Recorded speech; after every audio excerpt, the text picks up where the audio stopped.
Okay, welcome to the 11th letter in the Copperplate Majuscules series. This is for a capital K.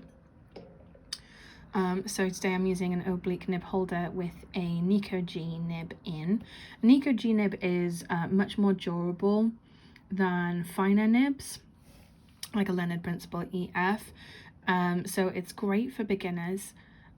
Also, it's great if you're doing any experimenting or if you've got ink that particularly will wear away a nib, or has potential to, to get stuck in tines, or to, make a nib more unusable in a faster way. There's a number of inks that do this, either through acidity or just through the chemical makeup. So today I am using acrylic ink, which obviously comes from acrylic paint. It will dry to a hardened plastic. If that happens inside the tines, then it can obviously make it so that your nib is warping, and that you're not going to get the finest hairlines. So it's best to use acrylic ink in a much more durable nib. This is in just a bog standard speedball holder. Okay, I'm going to start off with, a K would normally start off with a universal line of beauty, like so many other majuscules do, but because it loops over, so I'll show you over here, because it loops over, okay, so because the universal line of beauty loops over here, it means that when I'm doing the right hand side of the K, I personally don't like how this universal line of beauty can encroach into this area. So I'm going to do exactly the same. Why is that not focusing? There we go. So I'm going to do exactly the same as what I did with an H, which is to drop the universal line of beauty lower. So I'm only doing about 2/3, if not 3/4 of the line. Oh, so I'm going to take that here and put it to here. I can start off with a thick part, so I could use a line just to round off the top of that. So I'm going to do most of a universal line of beauty, and then I'm going to do a smaller line of beauty right here. So my middle third is going to be along the slant line, but again the top and bottom third are going to be parallel horizontally. Okay, and then I've got something similar to an underturn on the bottom. Okay, I've got a little bit of skipping going on, might just be because I haven't used the nib very much. Okay, so from this point I can flourish the left hand side if I want to, so I can do something here. I can contain an oval there if I want. I can put a terminus dot on the bottom. I can flourish the bottom if I want to. I can make it taller if I want to also. I can just continue that up to make it taller. So let's go through a K.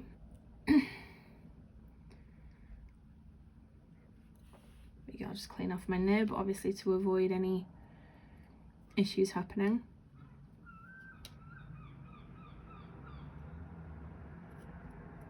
There we go. I do find acrylic ink is everywhere. It's quite easy to get a hold of, but it's not really known about the issues with it, so just be really careful if you are using that. Okay, so right in here I have, where do I have space? I have space at the bottom. There we go. So I have most of, so if I go 3/4 of a universal, I'm still in frame, I am, line of beauty. If I were to continue that, then I feel like it's encroaching into this territory, and I just don't like it. I feel like this right hand side needs to stand by itself. It is personal preference, but for me, I prefer it like that. If you want to do the whole universal line of beauty, please go ahead. There's no reason not to. Technically, it's just personal preference. So here I've also got am I still in frame? Yeah. A second universal line of beauty. Do I have space afterwards? Yeah, I got loads of it. So if I just put small, because it's obviously only traversing from the second ascender line to halfway. So obviously I'm using 2:1:2 ratio here. So my X height here is 5 millimeters. That means that the height of this universal beauty is 7.5. So it's 1.5 times my X height. Okay, that means that this is also going to be the same. So this loop, I think I can fit it in there, is a horizontal loop. It doesn't even have to be a loop either if you don't want it to be. It could just be like a straight line. I loop it because I find it easier to do in one go. But it is up to you.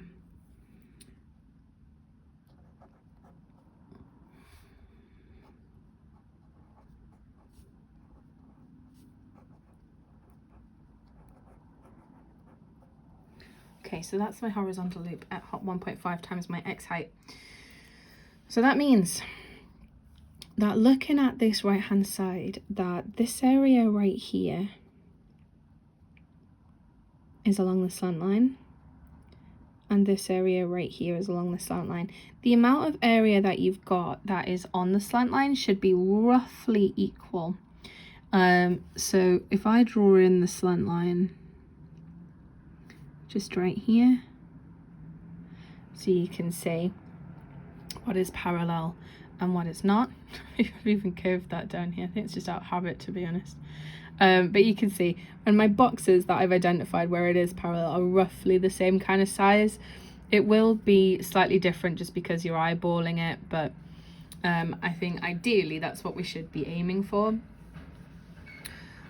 We do have here and oh, I'm running out of space here really badly. Let me go down here. Okay, so we have an underturn.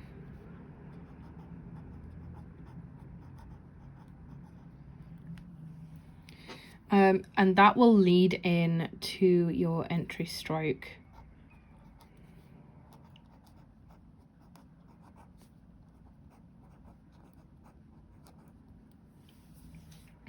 Okay. So we do need to talk about the possibilities for balancing a letter over here, and also how to prep for taller letters or different letters over here. So if I move that, where am I at here? I can move that up slightly. I think that's about right. So I can go just underneath here and say, right, if I've got my universal line of beauty, which I'm gonna cut short a little bit, and then I've got my, okay, so you can see here I didn't loop this one. I just did a line basically. Okay, so on this far side we have two areas that we can flourish. I personally wouldn't flourish over here unless you know what the rest of your word is.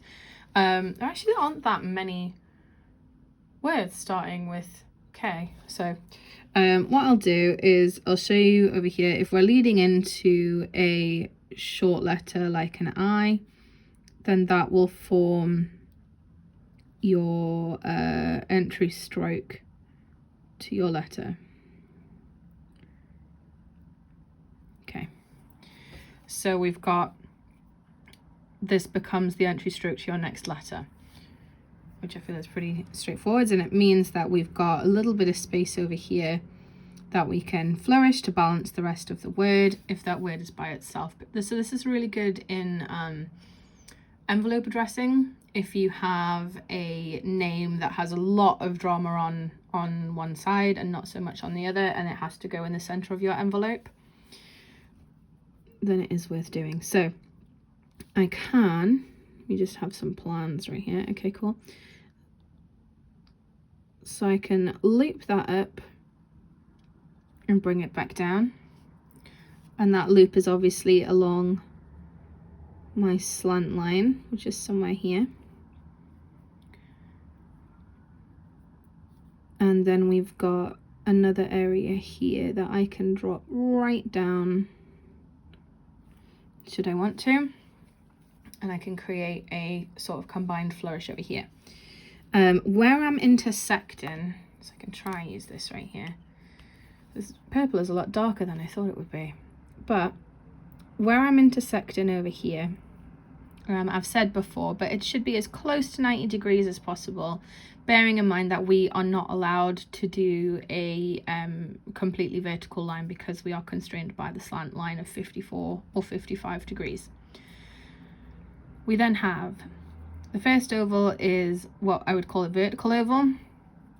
If I just gone massively off the slant line, I have. Oh well. So we have a contained vertical oval right here that points along the slant line. We also have a contained horizontal oval, which is parallel to the guidelines. And you can see that the amount that I've dropped down from here is calculated. A, because it is parallel to this line. So I've tried to eyeball it where this shape looks like it's got two parallel sides as close as possible. And also it's dropped down enough so that the loop I've created is bisecting my horizontal oval. So that's going to look like those ovals are deliberately placed. And also all of my crosses are as close to 90 degrees as possible. So we could leave it there. We can also just continue. I mean, theoretically, you can always continue. Unless you don't have any other space because of the word, or you have a terminus dot, then there's no rules about stopping. So we can continue this on, loop it back, not a problem. So we just need to make sure that we're not losing the legibility of the word. Over flourishing is quite a common mistake that beginners make. It's important to know how to flourish properly, but when to do it and when not to do it. We can also redo this line to fill in this area if we needed it to.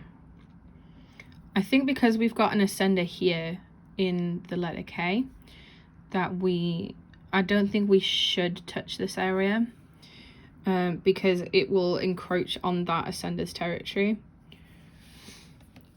But I'm trying to think of any words beginning with K that don't have an ascender in.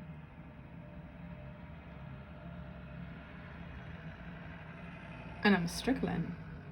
Oh, how silly of me. No, I'm there. Okay, so if we've got a word, so I can start over here, take that to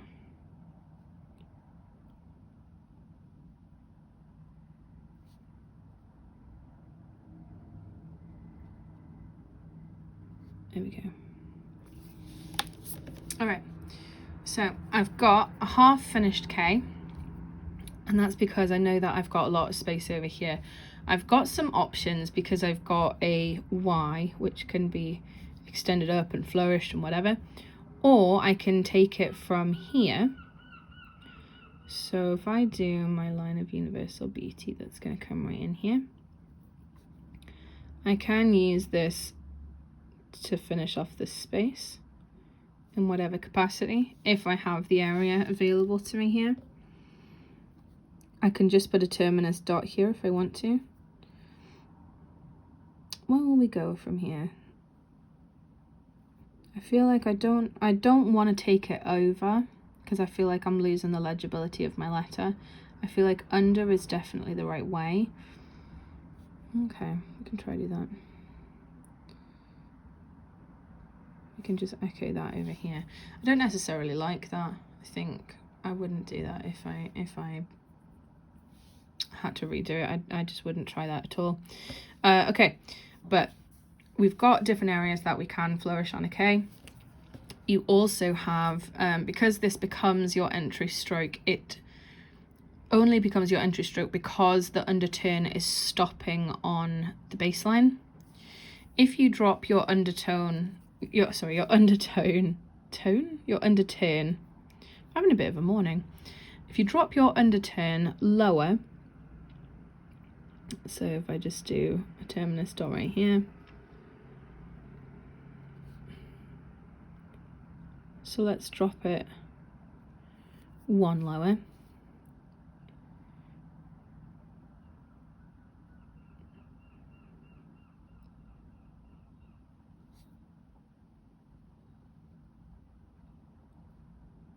So we can use it to fill in a space to the first descender line right here.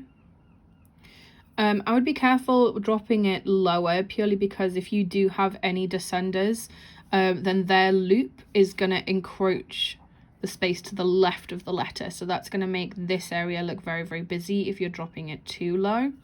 So just be careful when you're dropping it. But I think that that's about it for a K, which is pretty easy. We don't have very many contained ovals in a K. We obviously have one on this side, like that. We have, or what should be, roughly your contained O right in here. Let me colour that in so that we can show that on here, which should be roughly the same as your gap, as your contained oval, as your gap, and your gap here. So you should be seeing the same oval over and over. If yours is too wide, so mine's slightly too wide, but I think I can just about get away with it. Mine is slightly too wide, which you can see here. But I think I'm eyeballing it, so it's not exactly measured. As long as it's close enough, you'll get away with it. But make sure that you don't swing it too wide. I think I've actually done a better job of it over here. Like, I'm nowhere near perfect on this, but there we go. So we've got an O there, an O width here, an O width here, an O width here, and we should have an O width in here roughly. But yeah, so we've got an O width going around. I've made that a little short.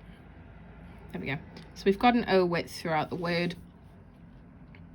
And I think that's it for a K. Don't be afraid to flourish it. K is a really, really fun letter. I used to really dislike it because of the repeated universal lines of beauty, but I found that by dropping it down lower, it means that I'm not intersecting that space, and it's not looking too busy and almost pointed at the top, so it's not looking almost enclosed. Enclosing it can lead to the K looking like an R or an A, so do just be careful with that. Aside from that, I think that's about it. Any questions, please just let me know in comments. Don't be afraid to message me or anything if I can help with anything. Thanks a lot.